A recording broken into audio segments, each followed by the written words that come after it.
Trois états de l'être dans le Talmud. Âne, chien et dialogue.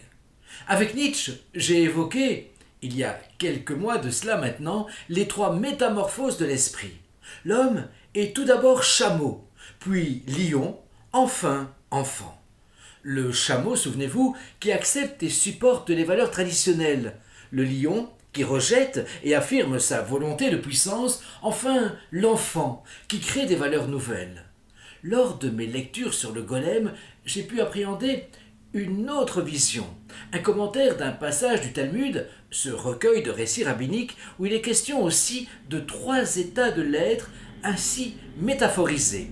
Le braiement de l'âne, l'aboiement du chien, et enfin la conversation entre l'époux et l'épouse, ou en tout cas entre deux partenaires. Pour les Juifs, le braiement de l'âne peut correspondre à la douleur de l'exil. Ce peut être par exemple la destruction du temple de Jérusalem, les exils à Babylone et à Ninive. Dans la vie de l'homme, c'est incarné par l'arrachement au ventre de la mère, au cri initial, originel de l'enfant. L'âne devient le symbole de la dépendance, voire de la servitude.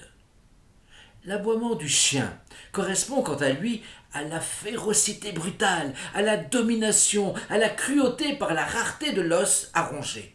Cacher son os, tenter de retrouver et de s'emparer de celui du voisin. Après avoir été l'âne qui se plaint, puis le chien qui mord, l'être humain accède, ou devrait accéder du moins, au dialogue. C'est l'accomplissement de toutes les promesses, où les deux partenaires se conjuguent et se respectent. Aucun ne domine l'autre. Ils dialoguent, remplacent la force par la parole, écoutent attentivement les points de vue différents et participent tous deux à l'élaboration d'une synthèse.